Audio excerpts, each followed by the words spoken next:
vamos acompanhar agora a entrevista coletiva do técnico Felipe Luiz. Meus amigos, olha só o que o Felipe Luiz ele falou nessa entrevista coletiva após a vitória do Flamengo, mais uma vitória importante. O Flamengo segue mais líder do que nunca do Campeonato Brasileiro, só que agora é outra história.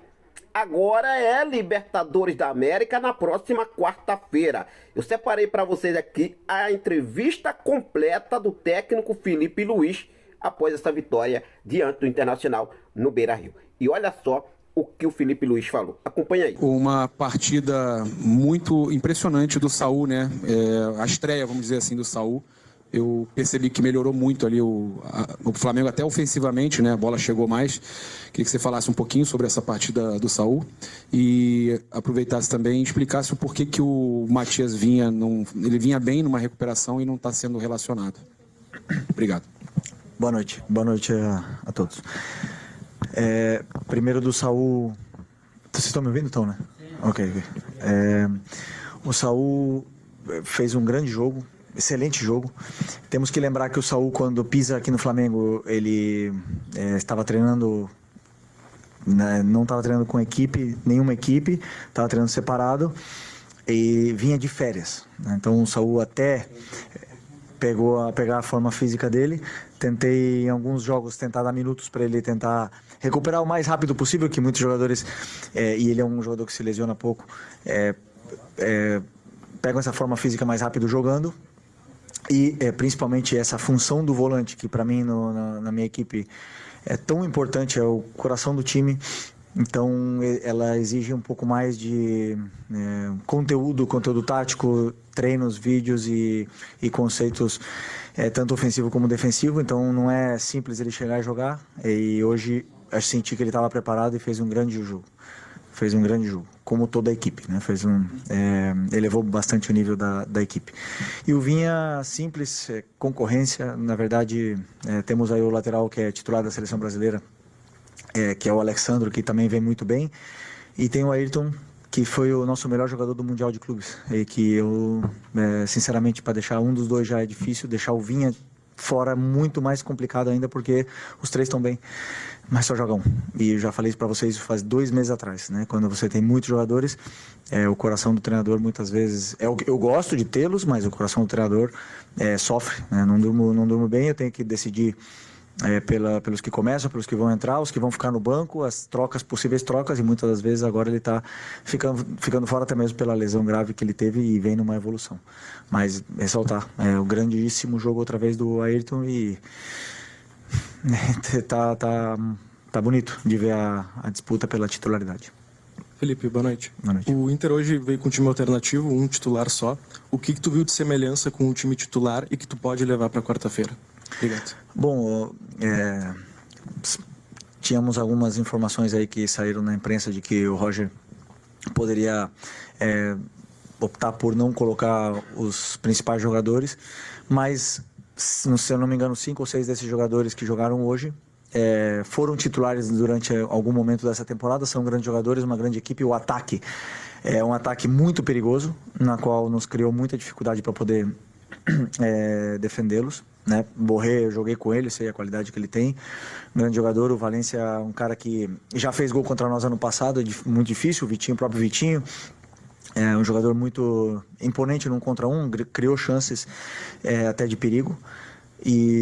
Mas o que eu percebo do jogo é que dá para ver o modelo do Roger muito, muito bem enraizado, independente do jogador que jogue, né? Então, independente dos nomes que jogassem, nós queríamos vir aqui ganhar e vamos pensar da mesma forma na quarta-feira. Temos que fazer um jogo perfeito para poder vencer outra vez. Felipe, boa noite. Boa noite. O que foi possível estudar do primeiro jogo na Copa Libertadores para agora, e principalmente para o jogo da volta aqui no Beira-Rio na quarta-feira, e como o Flamengo chega depois de 2 vitórias e principalmente depois de uma vitória como essa jogando em Porto Alegre? Bom, sempre todos os jogos, né, nos oferecem. Eu sempre falo que é um guia, né? O jogo é um guia, ele guia pelo caminho que você tem que primeiro melhorar a sua equipe, corrigir os erros. O primeiro jogo nosso da Libertadores nos deu essa guia do que estava acontecendo no campo e que não conseguimos gerar vantagens em alguns momentos. E E depois eu esqueci o que tu falou. Como chega o Flamengo? Ah, ok. Isso. E sempre é importante para mim vencer. O futebol é um estado de ânimo, é confiança. E o jogo da quarta-feira, na verdade, na minha visão, começa hoje, né? Você tem que sempre tentar ganhar, não cometer erros para você chegar sempre com confiança, para poder dominar a bola, para você conseguir dar o passe com a força certa, você tem que estar sempre bem, independente do jogo que venha pela frente. Então, hoje era o jogo de hoje e a partir de amanhã vamos começar a pensar no jogo de amanhã, de quarta-feira. Boa noite, Felipe, aqui, Cidão Marina Litoral News. O Flamengo vai para o terceiro jogo contra o Inter e você vai ter um tempo, quase que 24 horas com os jogadores aqui em Porto Alegre e permanece. Queria te perguntar como você vai trabalhar com os jogadores, porque já foram 2 duelos, 2 vitórias, só que quarta-feira é um grande jogo, né? Você tinha dito que o da quarta passada era o mais importante, agora é esse o mais importante da temporada. Como vai ser esse trabalho com os jogadores e também a nível de escalação? Porque o De La Cruz voltou hoje, né? Você tem o Saúl também presente dentro do meio de campo. O que o jogo de hoje te mostrou e como você vai trabalhar com os jogadores para manter esse nível e buscar a terceira vitória contra o Internacional? Obrigado. Bom, primeiro que vai ser um jogo completamente diferente do que foram os outros 2, né? Como você falou, são poucos dias até lá, mas na verdade dá para fazer ajustes em função do que aconteceram nesses jogos. Eu vou fazer e com certeza o Roger também. E vai ser um jogo completamente diferente, como você falou até então, o jogo mais importante do ano até agora. E temos que fazer um jogo perfeito para poder passar, porque não é fácil jogar aqui e ganhar aqui dentro. Ô Felipe, essa situação que o Flamengo está passando agora, né, de enfrentar o Inter numa sequência, como jogador já deve ter acontecido contigo, e esse resultado de 3-1, você acredita que ajuda em quê para quarta-feira? O aspecto psicológico? A confiança aumenta? Você acha que essa vitória ela dá um embasamento de psicológico maior para a quarta? Não, eu penso que reforça a ideia perante ao grupo, reforça a força que tem esse grupo, esse elenco, né, que aonde vai jogar, contra quem for, sempre pode competir da mesma forma, independente dos jogadores que joguem. E isso, para mim, é o que faz um elenco forte poder competir por essa competição tão difícil que é a Libertadores, né? E também, talvez, a mais competitiva de todas, que seja o Campeonato Brasileiro. Mas, como eu falei, nos dá uma confiança para esse jogo de quarta-feira, mas o jogo de quarta-feira é outra história. A partir de amanhã, nós começaremos a falar do jogo de quarta-feira. Vai estar outro ambiente no estádio, vai estar outro ambiente no gramado, é outra bola. Muda absolutamente tudo e nós vamos ter que fazer um jogo, como repito outra vez, praticamente perfeito para poder vencer aqui dentro. Boa noite, Felipe. Boa noite. Eu queria saber quais os fatores negativos, os pontos negativos tu conseguiu explorar do time do Inter para uma vitória, uma consolidação dessa vitória tão cedo do time do Flamengo, e como é que tu pode explorar esses fatores, né, de vitória, consolidação de vitória tão cedo para o jogo da quarta-feira? Bom, sinceramente não abriria aqui nenhum plano, né, que exploramos, mas dizer simplesmente que fomos determinantes na área do Inter, né? Chegamos ali no começo do jogo, o Pedro num dia inspirado e fez a diferença. O Pedro, quando a bola chega dentro da área, é um jogador diferente, então eu tentei deixar ele muito mais perto do que fosse essa última linha do Inter, e a partir do momento que ele está perto da área, ele tem chances, ele é um jogador totalmente determinante e diferente. E acredito que foi isso que marcou a diferença no jogo, e depois no segundo tempo conseguimos manter o nível e praticamente fechar, né, com o terceiro gol. Felipe, aqui no fundo, Marcelo Salzano, Rádio Guaíba.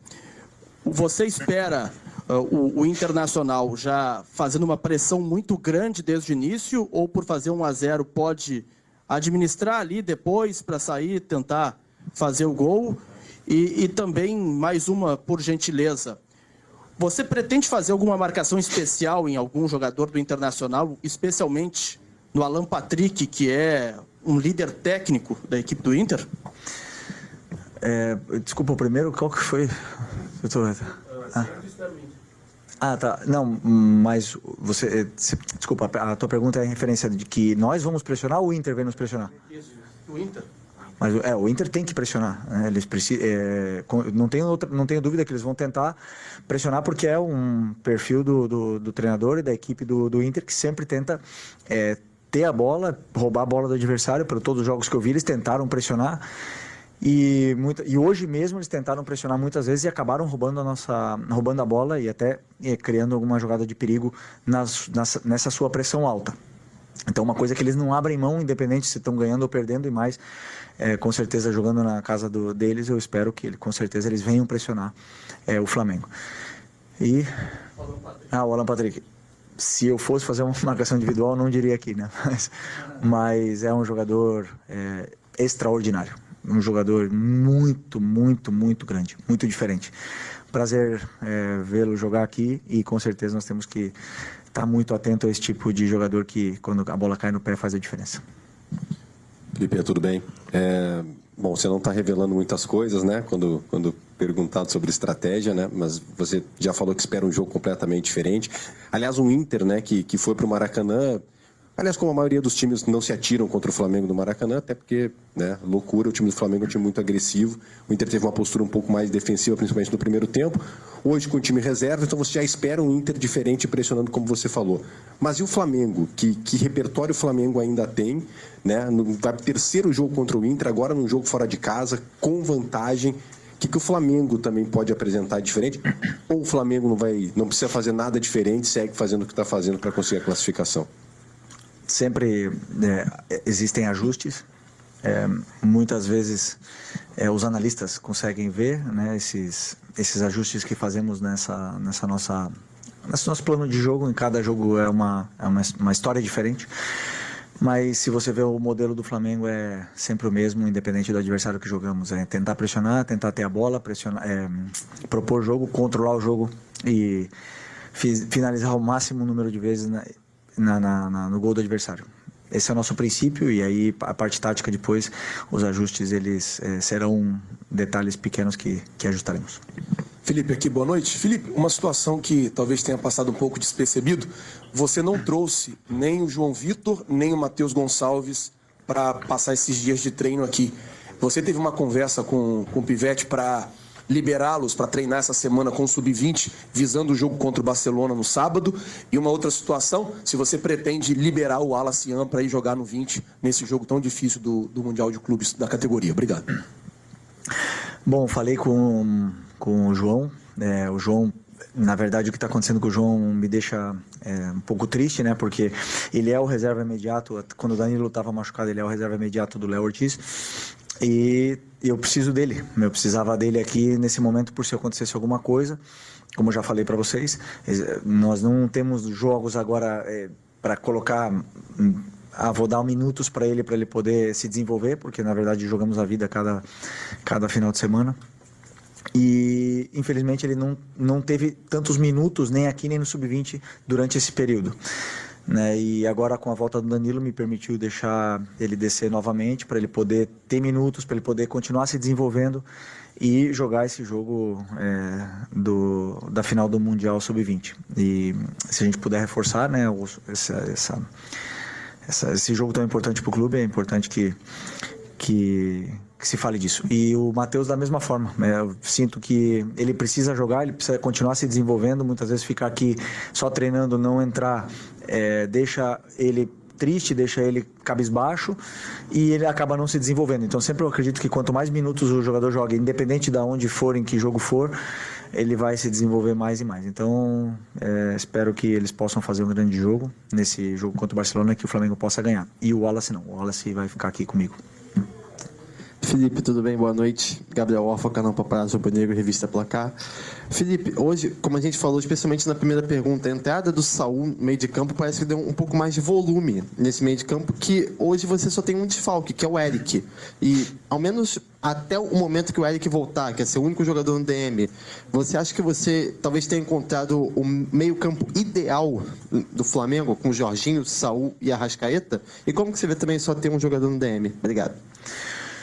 Bom, o jogo, o campo que vai me falar, né? Quem que vai ser titular, vai estar disponível.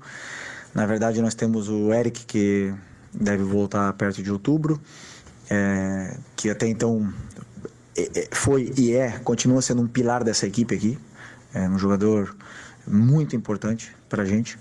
Temos o Nico que, como eu falei também na entrevista pré-jogo, nesse primeiro semestre, foi o dono dessa posição, essa dupla de volante que nos deu tantas alegrias, e infelizmente os dois passaram por problemas agora, e o Nico já está voltando. Depois, com tantos jogos aqui no calendário brasileiro, vai dar para todos jogarem. E o importante é isso, que levem o nível e que compitam entre eles. Felipe, boa noite. Gilberto Júnior, do canal Flamelo. Queria te perguntar sobre a entrada do Danilo no lugar do Léo Ortiz. A gente sabe que é uma grande sequência da dupla, Léo Ortiz e Léo Pereira. Ele entra na vaga do Léo Ortiz. A minha pergunta é se o Léo Ortiz da dupla, né? Se o Léo Ortiz seria o mais com maior nível de cansaço com toda essa sequência de jogos.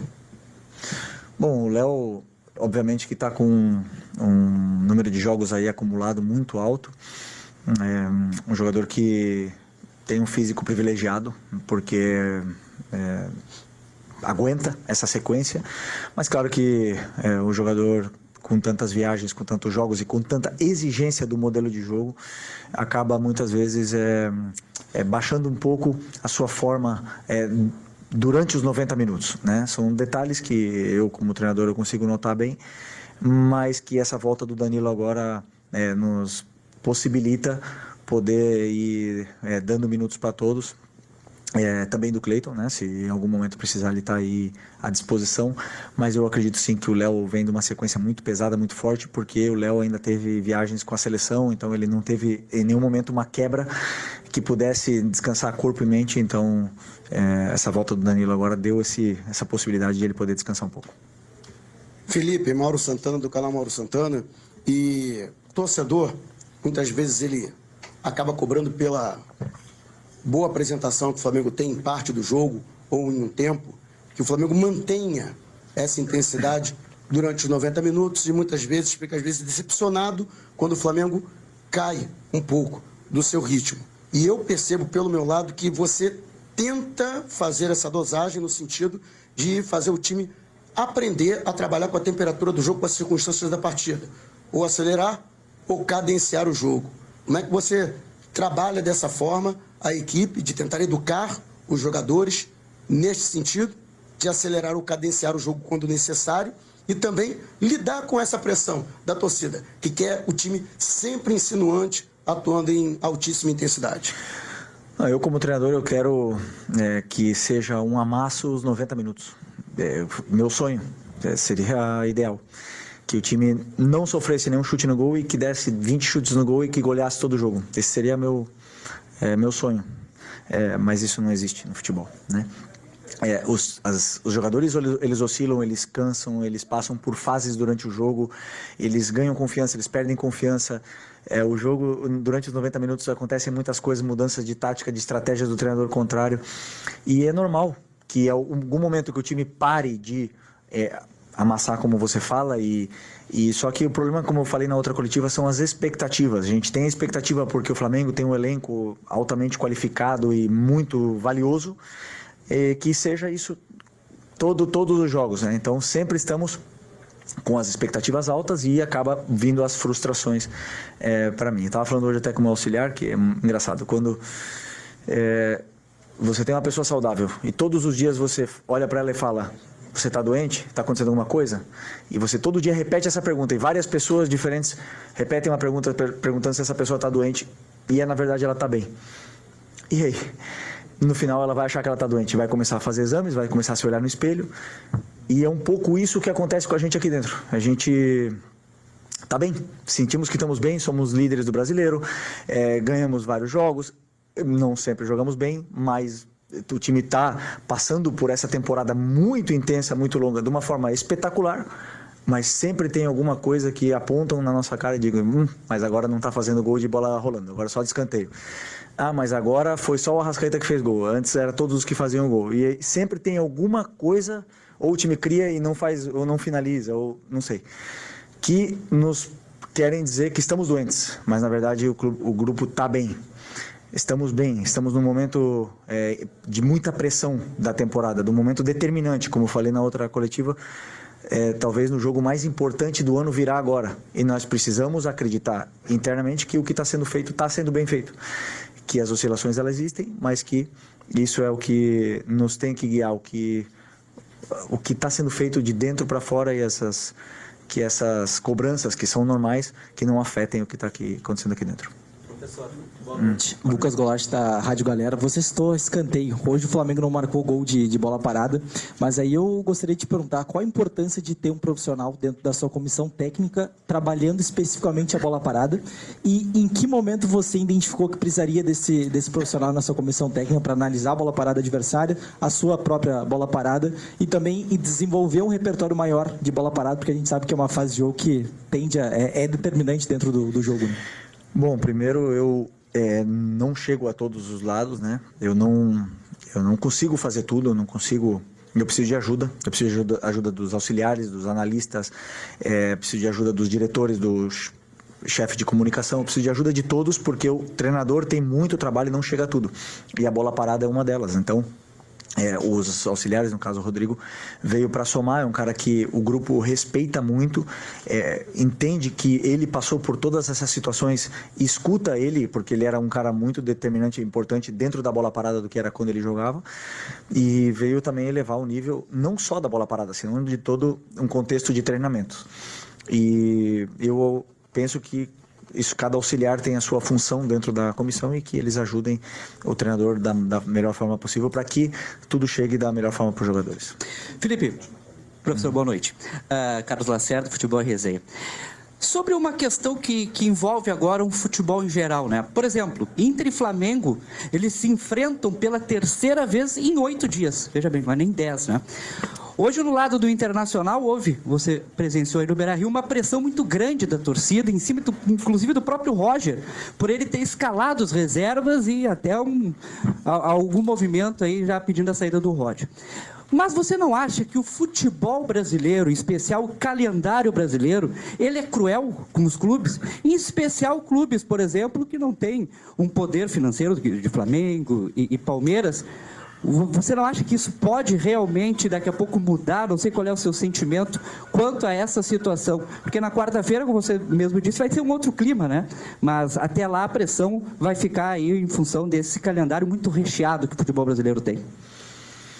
Eu já falei nas outras coletivas que, na minha visão, é um privilégio você ter um calendário recheado. Isso quer dizer que você está vivo nas competições, que você disputa todas elas, e é um privilégio. Mas, bem, podemos melhorar.